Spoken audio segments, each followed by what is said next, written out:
I just want you to be able to tell one disorder from another.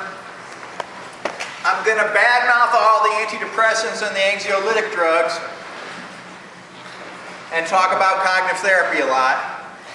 I'll hit some of that on the test, but the real thing is that I want you guys to be happy and know how to manage your own moods. Before we get to that, we do want to talk about big issue models and how psychopathology develops. And what a surprise, it's all these standard gene-environment interaction type things. Those Three Stooges type arguments about no, it's genes, no, it's environment, we're a little bit beyond that now.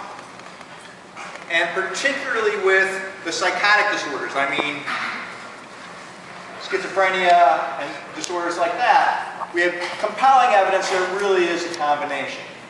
There's a certain diathesis, meaning a certain heritable biological risk, and then stressors, environmental contributors, that combine to make these psychotic disorders much more likely. All right? They've been calling it a biomedical model in part to play up the bio part, right? My real friends call it the biopsychosocial model to try to play up the psychological and social contributors. Make sense? Follow? Okay. Have you had all this in abnormal already and I'm totally wasting my breath? Pretty much. So we're going to go fast. How do we know concordance rates are higher in identical twins than in fraternal twins? Okay. Identical twins share all their genes.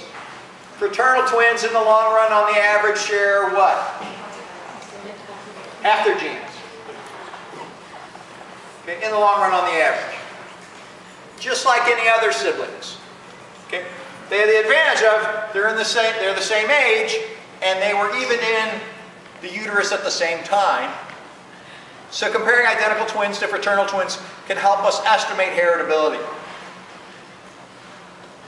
Comparable incidence in diverse cultures and societies.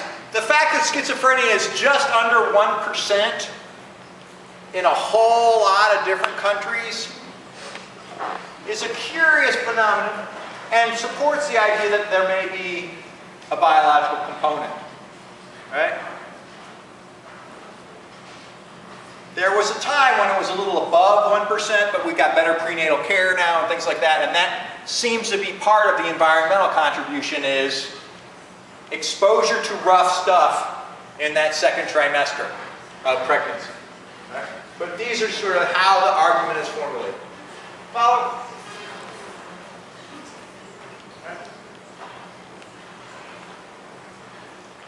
So I never want to argue from a single case or even a single set of twins, right? But this is just illustrative.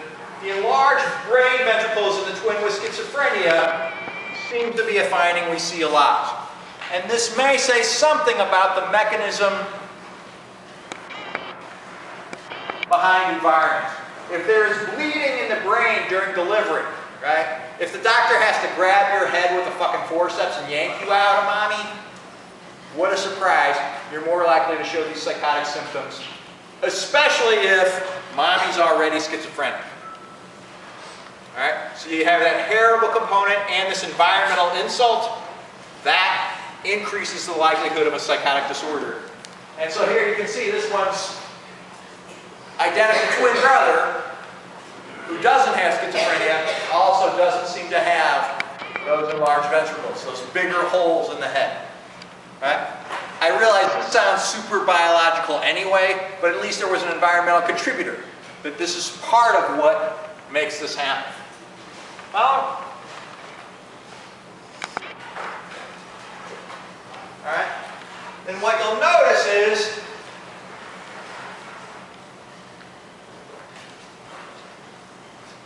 Chelsea, yeah. If she suddenly goes psychotic, you should fucking worry. Right? What's the concordance rate? Well, gee. twins. If your identical twin is schizophrenic, your chances of being schizophrenic are just under 50%. Ouch. Right? As you move further away, genetically, you also see the risk decrease. So general population, just under 1%. Right? But if you've got a schizophrenic parent, right, in that close to 10% range, right? If you're a fraternal twin and is schizophrenic, it's no picnic either. Right? And odds are high you'll be a little deviant yourself. Not that there's anything wrong with that. Right? But the clincher is the more heritability, the more genetic material shared, the more concordance rate we see across these. Support the idea? Make some sense? Maximilian. How cumulative is this? Like you have a parent and a sibling. Okay, so the clincher is that allegedly is a measure of the genetic load, right? It's not a single gene thing, right? It's not like having brown eyes or blue eyes. There are multiple contributors. It doesn't look like there's a single schizophrenia gene, right? So the more density of psychosis in the family, the more likelihood. Right? It doesn't seem to be an on-off thing.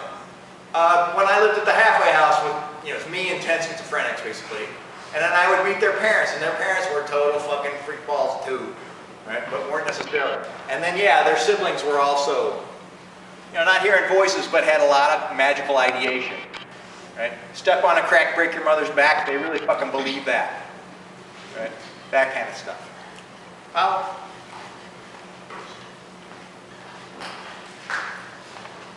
right. What are the symptoms? Okay. What I really want to emphasize is the distinction between delusional thinking and hallucinations. Delusional thinking. 7 and 13 have magical powers. Okay? That's a delusion. That's a thought I have that probably really isn't true. Okay? That in fact there's some compelling evidence against. But I hold it anyway. And it's like I can't help it. I just believe it. Alright? One of my clients who lived at the halfway house, Mike Christ, as he was known, because he was Jesus's sibling, had this delusional thought. He could tell who did and didn't have a bad soul. Okay. Delusion or... Right. And in fact, the people he picked were often rather immoral, so it got a little fuzzy. Right. But that same idea. A delusional thought. Aliens are sending me messages from outer space. Okay. Unlikely. Unlikely. Okay. The weatherman on TV talks to me personally. We have a very special relationship. Okay. My client Tim, I remember when he first moved in the house, we were watching MTV, which is not good for schizophrenics. Fucking bad. And we were watching some REM video, and there's Michael singing. He turns to me and says, "Can he see me?" Okay. The idea that the guy in the TV can see you, delusional thinking. Right? These are all odd beliefs, curious cognitions.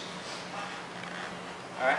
Now, when you think about the second thing, hallucination, so you can see how they can sort of develop this. Okay?